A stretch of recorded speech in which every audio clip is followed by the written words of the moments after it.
Thank you for coming out today, Ben. Pharmacist Ben is a nutritional pharmacist out of Denver, Colorado. He's also host of the Brightside Ben radio show and spends an enormous portion of his time educating the public about what the body can do to heal itself and how you can use nutrition to help that along. He's going to talk to us today about health in general, supporting good nutritional health, and the implications that this has in particular for people coping with things like addiction withdrawal. We've got so many people dealing today with opioid addictions, alcohol addictions. Addiction basically permeates all of our society. And I don't know, Ben, I kind of think that nutrition has a big part. Huge part. We have to understand what addiction is. Addiction is a way of coping with things. And it's something that's learned when we're very young. Addiction is a way we self-soothe. And that's basically what addiction is. This is why addiction is so hard to quit, because it's our soothing mechanism. It's our self-soothing mechanism. We learn it at a very young age. If we're not soothed by our parents, and I'm not saying that necessarily parents do this intentionally, but parents aren't always necessarily plugged into their children. They're doing their other things. They're doing whatever they have to do. And so children learn to self-soothe. And addiction is a way of controlling stressors, controlling this angst that occurs when we're under duress. So to quit an addictive behavior is a very terrifying thing. And you can imagine this, Mary. I don't know if you have anything you're addicted to, or Farmer Glenn, or anybody who's listening here, but think of and it could be something as simple as food. Food represents a major addiction mechanism for addiction, and many of us are addicted to food. In fact, I venture to say most of us, because it's acceptable. You could say, oh, I'm going to go get something to eat, and it doesn't sound like, oh, I'm going to go shoot up, or I'm going to go smoke my pot, or I'm going to go do my more obvious addictive behavior, and food is accepted. Work is accepted as an addictive behavior, etc. But imagine you're addicted to something, and you don't have to say what it is if you are. Hopefully, everybody has their own little self-soothing thing that they do. Imagine that you don't have that cigarette, or that coffee, or that food, or that pill, or whatever it is that you're addicted to. Imagine you don't have it. And can you start to feel a terror start to arise as you imagine that you don't have that? Can you feel that? You know what I'm saying? You start to feel shaky, and this is just imagining it, okay? Now, when you actually don't have it, that terror really comes up, and that terror is unacceptable for us. Nobody wants to feel that horrible feeling. So what we do is we get our cigarette, we get our coffee, we get our fix, whatever it is that we're addicted to. And if you try to stop doing it, you can't, because this terror starts to arise. And if you absolutely compel yourself to stop doing it, not only does that terror arise, but you activate a part of your body that is geared to run away from saber-toothed tigers. It's called your sympathetic nervous system. Now, to compound that, the reason you started the addictive behavior in the first place was because you couldn't handle that sympathetic activation. The sympathetic activation gets you, and I'll describe that here more in a moment, but that sympathetic activation not only helps you run away from saber-toothed tigers, it helps you deal with whatever kind of terror that you were dealing with. And by the way, the terror that I'm talking about is a primal terror that comes from being ripped out of the womb. I mean, can you imagine the baby is in the womb and he's perfect, right? It's got the perfect environment. It's got the perfect food for the most part, depending on how the mother is treating herself. The baby's unified with this environment, and then one day, boom, it's ripped out of the womb. This is a primal terror that we all deal with, and then for most of us, it gets compounded by poor parenting techniques. And this is something that all human beings are subjected to: initial ripping from the womb, and then poor parenting techniques. We learn that the world is not a safe place, and for a lot of people it's even less safe than for others based on how they're reared. And so this sympathetic activation kicks in at a very young age. We learn to cope, and that's where the addictive behavior comes from. This stuff all comes out when you think about quitting. Just thinking about quitting, just thinking about not having food, let alone doing it.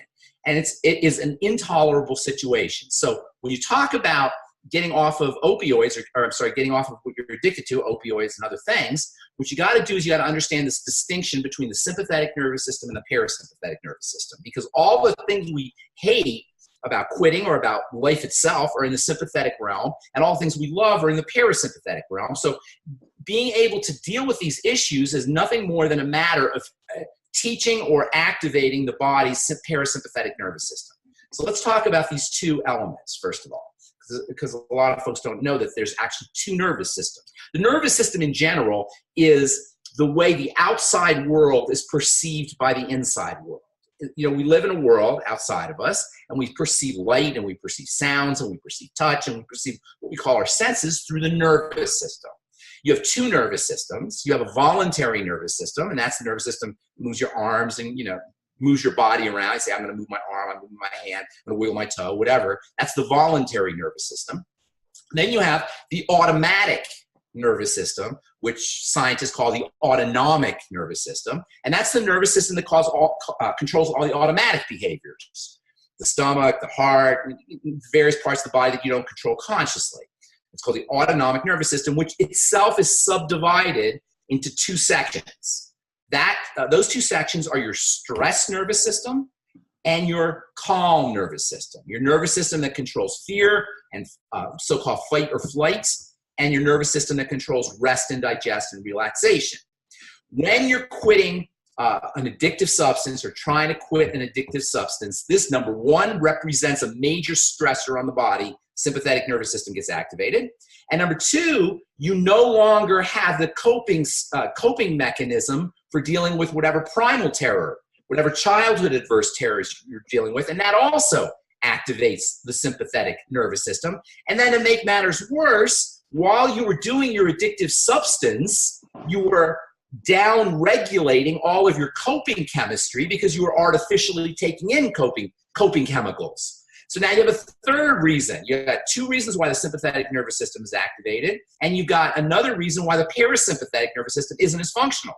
So for all of these reasons, when you try to quit something, you are going to go through major fight or flight. That is, your heart rate's going to go up, your blood pressure is going to go up, you're going to have diarrhea, you're going to have anxiety, you're going to have headaches, you're going to have shakes, you're going to have terror and fear, and all of these are nothing more than a checklist of everything that goes wrong or everything that's activated when the sympathetic nervous system is turned on. So you're going to go through major sympathetic activity. So what does that tell you? Remember, you have two nervous systems here. You've got a sympathetic nervous system, you got a parasympathetic nervous system, you got a fight or flight nervous system, which is now super active. So all you got to do is balance that out or regulate it by activating the parasympathetic nervous system, by giving the body the resources it needs to calm down. So you asked me about nutritional protocols. Well, there are some nutrients that you can take that have calming effects on the body. Magnesium, for example, is a wonderful calming nutrient, and everybody who's going through any kind of stressors, especially withdrawing from a drug of some kind, should be using magnesium. High doses of magnesium from Longevity, OsteoMag, or the OsteoFX. These are all good magnesium products. The B vitamins are your energy vitamins, and as you're going through the sympathetic overdrive, you're burning through energy. Your cells are freaking out. So giving yourself lots of the B vitamins, particularly niacin, vitamin B3, which has a nice calming effect on the body. The Beyond Tangy Tangerine is an epic source of the B complex. So you should be sipping on the Beyond Tangy Tangerine right through your cold turkey or however you're addicting, right through. But Mary and Glenn, we all should be doing that. I do the BTT. It's not like I'm not withdrawing from anything. I'm doing the BTT all day long because life activates the sympathetic nervous system. You know, my credit card bills activate the sympathetic nervous system. My girlfriend activates my sympathetic nervous system. Right? Are you drinking out of a wash bottle there? What's that? Are you drinking out of a wash bottle? Yeah, it's perfect. All right. So anyway, so the Beyond Tangy Tangerine, the B vitamins. I would also be taking extra niacin. Niacin is very important for calming the brain down. Then the minerals are all important. Zinc is especially important for calming the body down. Making sure you're getting enough zinc. You get zinc in the Immortalium has some zinc in it, and the Beyond Tangy Tangerine, of course, has zinc in it as well. Keeping your blood sugar stable is also very important because when you go through this high blood sugar, low blood sugar roller coaster, cortisol picks up the slack. When you're high blood sugar, that spikes your cortisol. When you're low blood sugar, that spikes your cortisol. So keep your cortisol stable. I want to jump on that, Ben, because I've been around people going through withdrawals, and you know, I think the stereotype of an AA meeting is that it's loaded with coffee and sugar and Bad idea. Bad idea. You want to be calming everything down. You want to be relaxing everything. Now, as far as relaxing supplements go, GABA, you know about GABA? GABA has a wonderful relaxing effect on the body. The amino acid glycine, there's something called theanine, has a relaxing effect on the body. Doc Wallach has been talking about lithium for forever. Since 20 years that I've been listening to him, 25 years, he's talking about lithium almost every time I've talked to him. Lithium has a very nice calming effect on the body. Tryptophan, 5-HTP or straight tryptophan, has a nice calming effect on the body. So keeping the body calm with nutrients is very important. And also, as I said, stabilizing the blood sugar and using nutrients that help keep the blood sugar stable, like chromium and vanadium and the glucogenics and the sweeties from longevity. Go ahead, I'm sorry. Curious about lithium, because you can overdose on lithium, right? Well, not really. No. How much? What's your safe level? 5 milligrams lithium orotate a day. You're not going to overdose on that. Okay. You have to swallow a bottle, especially if it's water soluble. If it's a water soluble mineral, like a plant-derived mineral, you'll pee it out. You can't really overdose on it. If you supplement with lithium orotate 5 milligrams, something like that, that's a good, nice safe dose. Melatonin at night, if you have a problem sleeping, that has a calming effect on the body. Although that's a hormone, and you can kind of get addicted to that or develop tolerance to that. So you don't want to really replace one addictive substance with another. But nonetheless, while you're going through your withdrawal, you might want to make sure that you're getting some melatonin at night so you can get some sleep. Also, things like chamomile tea and lemon balm tea, oat tea, those have a nice calming effect on the body. That's from a nutritional standpoint. But there's other strategies too. Slow, deep breathing. I call it SDR breathing, slow, deep, rhythmic breathing. And keep in mind, everything we're talking about here is good just for dealing with the regular stresses of day-to-day life, not just for the stressors of withdrawal. Withdrawal represents a major stressor to the body, but there's lots of stressors that we have. So we all have to do these things. SDR breathing, 5 minutes in the morning, 5 minutes at night, maybe 5 minutes in the middle of the day. Get yourself an app on your smartphone called the Breathing Zone. And the Breathing Zone has a nice calming effect on the body. There are strategies that are used to treat veterans when they come back from Afghanistan. When veterans come back from Afghanistan or Iraq or any war type situation, they go through something called PTSD, right? Post-traumatic stress disorder. And many of the symptoms of an activated PTSD patient are similar to addictive withdrawal. What do they give PTSD patients? They give them dogs or cats. They give them animals to pet. When we love a vulnerable being, we activate our parasympathetic nervous system. That's why people love babies so much. When we see something that's not a threat to us, our parasympathetic nervous system gets activated because the threat represents a threat to our safety. When you see a dog or a cat or a vulnerable being or a baby, that makes us feel safe. We no longer have a threat anymore. Why do you think people act like such fools when they see babies? They lose their inhibitions. Oh, la, la, la, la. They talk to the baby. They do silly things, or they do silly things to the dog. All of a sudden, they feel safe. They don't have to act like big shots anymore. Even a CEO will start talking like a baby when he sees a puppy or he sees a dog, because all of a sudden they feel safe. This idea of feeling safe is so important. In Christian theology, they talk about being saved. They say Jesus saved. I say it's being safe. Jesus makes you feel safe. It's about activating the parasympathetic nervous system. So when we take care of a vulnerable being, we activate our safety nervous system. So petting a dog or petting a cat, even thinking about a dog or thinking about a cat. I have a friend of mine who, when she can't sleep, she thinks of a whole big pile of kittens, of furry kittens, and she says that puts her to sleep right away. Next thing she knows, it's the morning time. Just thinking about these things activates our parasympathetic nervous system, our calm nervous system. People who are trying to get off of alcohol or drugs or they're withdrawing, take lots of hot baths or warm showers. What does a warm bath really tell the body? It tells the body it's back in the last safe place it ever was for most of us, the womb. Women, I love it how women are really in touch with their bodies much more than men, right? So what do women do when they feel lousy? They had a hard day at work. They're depressed. What does a woman do? He goes into the bath. I'm going to take a bath. When was the last time a guy said that? I had such a hard day at work. I'm going to go take a bath. Guys never say that. But women are in touch with their bodies. They know good and well that they're lowering their blood pressure. They're increasing their parasympathetic nervous system activity. They're reducing their cortisol with a warm bath. A warm shower does the same thing. Everybody loves a warm shower. Why do we love a warm shower? We're lowering our blood pressure. We're redirecting our blood from the back of our brain, our reptilian brain, and our amygdala and our limbic system to the front of the brain where we think more clearly. That's where people have great ideas. Have you ever noticed you have great ideas in the shower? Because the blood is being redirected to the front of your brain where you can think clearly.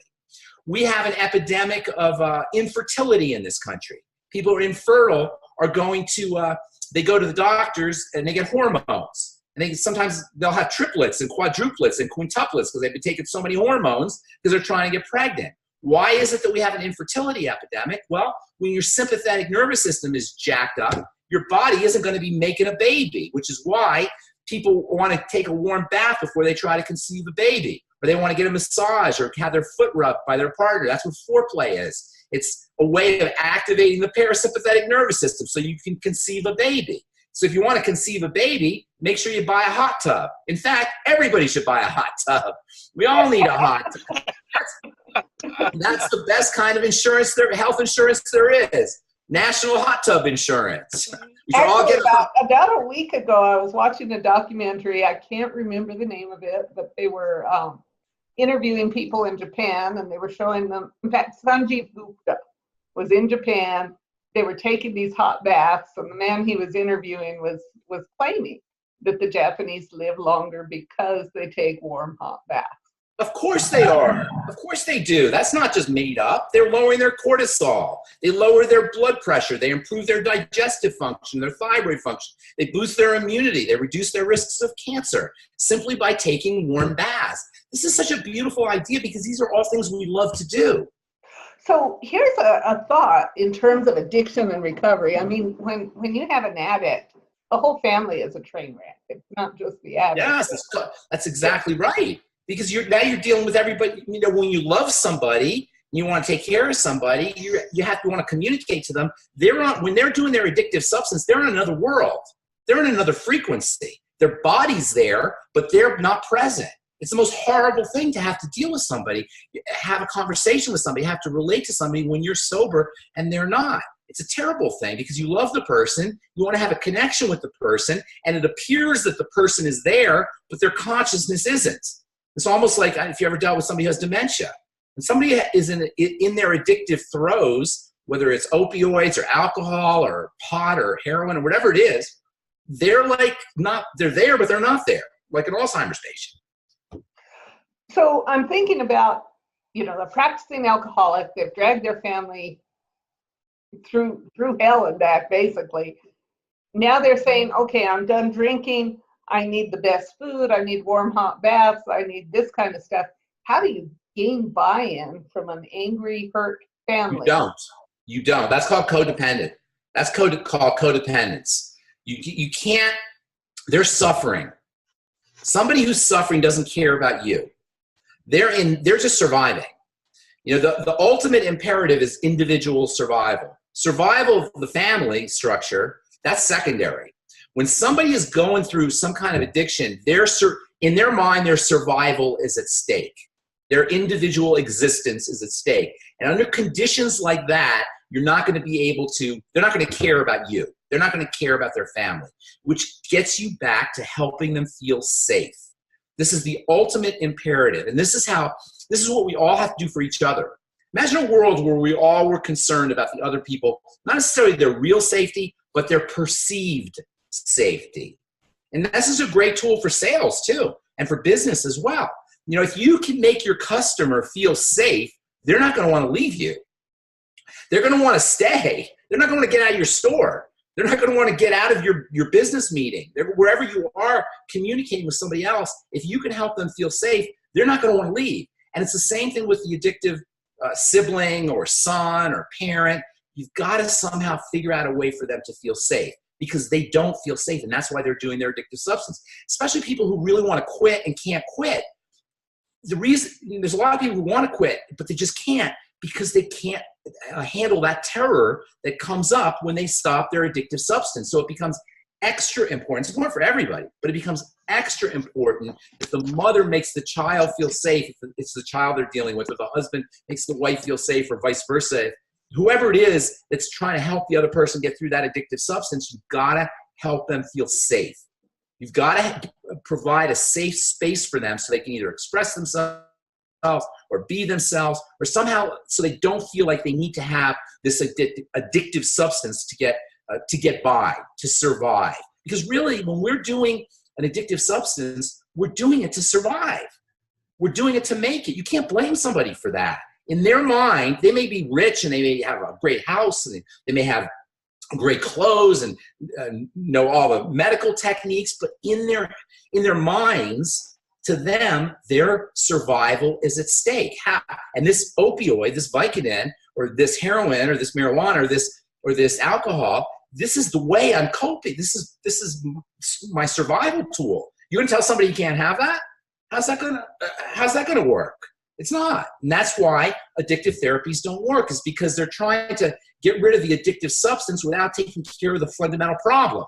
And the fundamental problem is a lack of safety. The opioid is a tool to help the patient deal with whatever survival threat they perceive they have. And it could be a vestigial survival threat that comes from childhood, that comes from babyhood, that comes from infancy, that comes even from in utero, in gestation.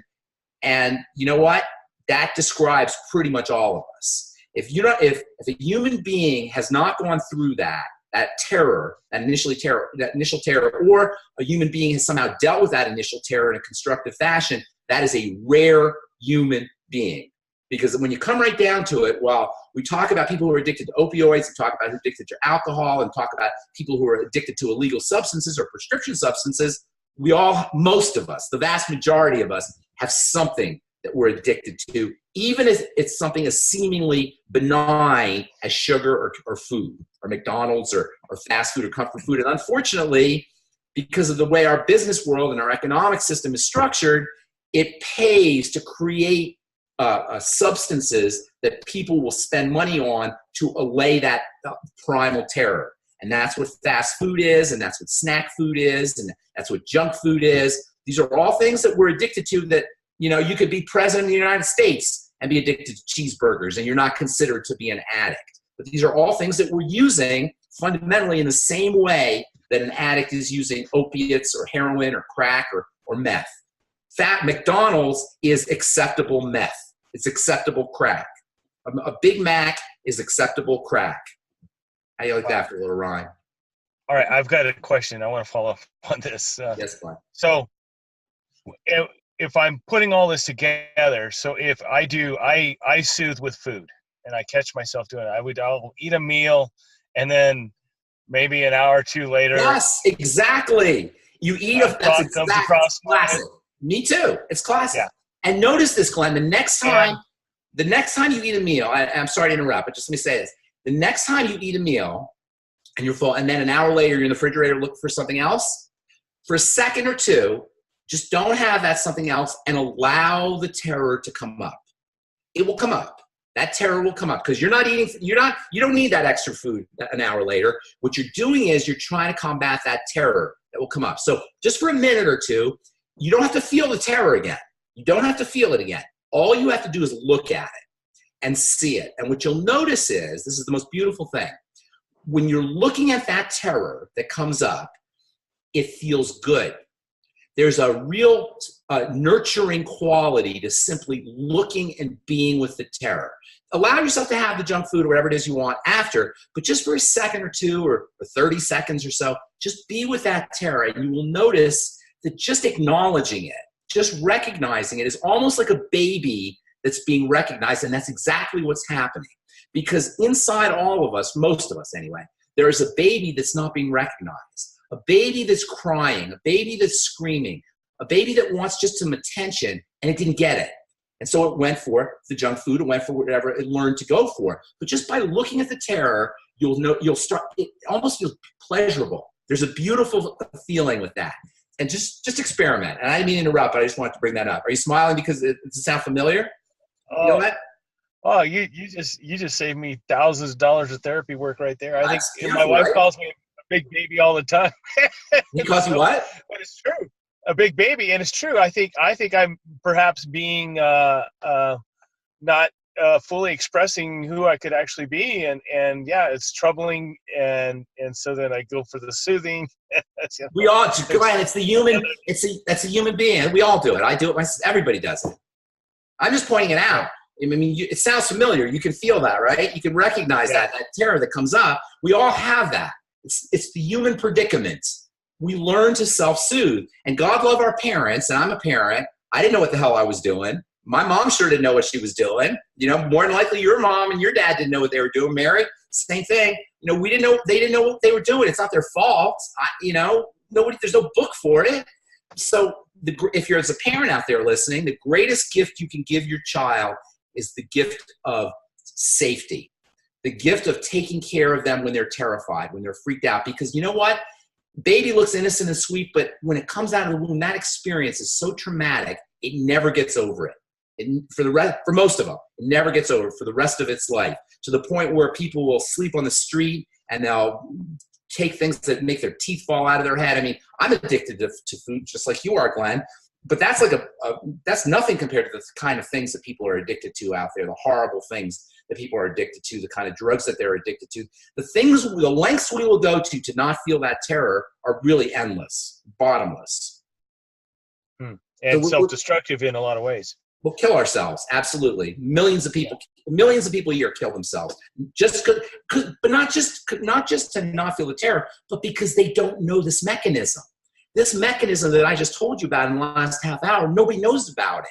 It's a secret mechanism, but you can see it, you can feel it.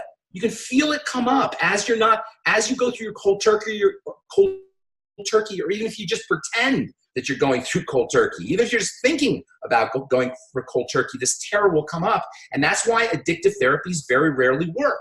Or you have to go to AA every single day, and you have to go talk to your sponsor every hour, because there's this terror that comes up every single hour. You need somebody to walk you through it. But simply by looking at the terror ourselves, we can become our own sponsor in a way that's much more effective than an external sponsor or an external meeting. And then so I'm in the fridge. I look at the terror. I know that there's nothing really in there that I want. I'm just trying to soothe. Should I go into meditation? Should I jump in the hot tub, take a shower? All of that. Oh, dude, a hot tub is ideal for that. When you're sitting in a hot tub, Glenn, you're not thinking about a hamburger. I guarantee you, when you sit in that hot tub and you feel that soothing warmth on your body, you're not thinking about chocolate. You're not thinking about you're just soothing, right? Am I right? Picture that. In the hot tub, when you sit in that hot tub, I got to have a chocolate bar now. Oh, I wonder what pie is in the refrigerator. No, you're not thinking about that, because you met your needs. You've activated the parasympathetic nervous system. Slow deep breathing does it. I find meditation does it. Meditation is a little tricky, because when you meditate, all of a sudden you're confronting all of the thoughts that you've been suppressing. One of the mechanisms we have for avoiding feeling the terror is to go out and do stuff. And when we sit and we meditate, all of a sudden we're not doing stuff, the terror can rise up. And this is why people have a hard time meditating, because all the crap, and sleeping for that matter as well, all the stuff that we were suppressing with our food and with our behaviors, our actions, the things we were doing, they come up. So meditating is a little bit tricky, but if you can get into it and you get into the habit, it's like a vacation for your mind. It's an incredible way to activate the parasympathetic nervous system, but that's a little bit more advanced. So simply taking a hot shower, warm bath, slow deep breathing. If you want to do nutrients, we should all be doing the relaxation nutrients. Those can help, and talk about stabilizing the blood sugar. Those help as well. There's a couple other little side things that you could do. Reiki, therapeutic touch is great. Progressive relaxation of the muscles. There's a vicious cycle that takes place when the sympathetic nervous system is activated, in that the sympathetic nervous system causes contraction of the muscles. Contraction signals to the brain that there's a stressor, and that causes more cortisol to be secreted, which causes more contraction, which signals to the brain that there's a stressor, which causes more cortisol to be secreted. And you get into this vicious downward spiral of contraction, activating the stress nervous system, causing more contraction, activating the activating the stress nervous system further. So muscle relaxation, voluntary muscle relaxation, slow down, calm down the sympathetic nervous system. They call progressive relaxation. We start with your toes and your feet, and you go all the way up your body and then go back down again. That's a wonderful way to deactivate the sympathetic nervous system. Were you going to say something, Glenn? Well, okay, yeah. So I'm going to go back kind of to the beginning, because I see we're kind of getting close to the end of time here. I wanted to check my understanding of what you were saying. So when people have the shakes and the fevers and the diarrhea and all the things that come with this, we call them the DTs, the detoxation. Right.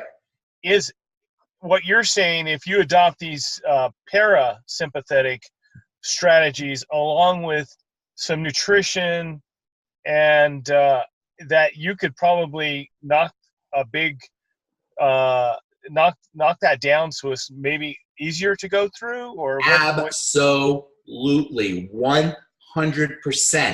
The DTs are like the sympathetic nervous system on steroids, literally. Okay. Because cortisol is a steroid. It's like menopause on steroids. Ask a menopausal woman. A menopausal woman is going through the DTs, but not quite as intense. But it can be pretty intense. But all the things that women go through in menopause, those are an example of what people go through with the DTs. And by the way, everything we just talked about, calming the body down and using nutrients to calm the body down, stabilizing the blood sugar, slow, deep, rhythmic breathing, and the rhythmic is important. Slow, deep, rhythmic breathing. The body loves rhythm. All of these are great for dealing with menopausal symptoms, as well as dealing with DTs. They're great for everybody. We should all learn how to do that. Let's give our bodies a break for like 10 minutes a day. All the stuff we talk about, the mighty 90 nutrients, they're giving the body abundant resources. It's like giving the body a break. So it feels like it's in heaven. It feels like it has everything it needs. Doing the mighty 90 essential nutrients is like giving your body, it's like treating your body like a king. It's like giving your body love. That's what the mighty 90 essential nutrients are. All these strategies that we're talking about are really about giving the body love, loving the body. We learn not to love our body. We learn to hate our bodies. Some people can't even stand looking at their bodies in the mirror. We learn to hate our bodies. We learn to hate ourselves. And addiction is just a way of dealing with all that horribleness that's going through our lives. So to tell somebody they can't have their tool for dealing with horribleness without giving them something else to deal with the horribleness, that's not going to work. That's unfair. Of course they're not going to accept that. And that's why addictive therapies very rarely work. Wow. Okay. But this makes a lot of sense to me. I know the mighty 90 is, I don't leave home without it. It keeps me. Yes. I'm loving it. Well, you're gonna have to give me one of those bottles. This is Clara. It seems to me like one of the advantages of this approach, and using, for example, the 90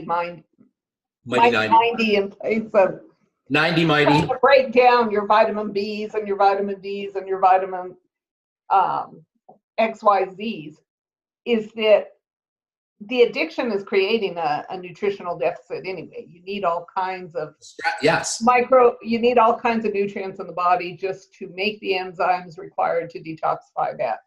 The detoxification, exactly. And so you're catalyzing this deficit. You're creating nutritional deficit. Yes. If you go in with isolated nutrition, you may or may not be exacerbating that deficit. That's why the mighty 90. So you go in with the whole nutrition, with the complete. Yes. This is where Dr. Wallach's genius was, and longevity is so brilliant about, is they make it easy to get everything. The mighty 90 essential nutrients, the healthy start pack, and the various packs cover everything. And that's how you want to look at it. And by the way, your point about detox is very important, Dr. Lucero, because prescription drugs require detox also. So the more prescription drugs you're on, the more important it is to take the mighty 90 essential nutrients. I hear people say, "Oh, will these nutrients interfere with my medication?" No, they're going to help your body address the medication. The medication isn't like some magic pill that lowers your blood pressure. It's a poison. It's shutting down the nervous system. It's closing down the beta adrenergic nervous system. They have a beta blocker. Closes down the calcium channels. You have a calcium channel blocker. These are poison substances that the medical model uses to kind of control physiology. But to the body, they're poisons. So the body has to activate phase 1 and phase 2 detoxification. It requires all the enzyme systems.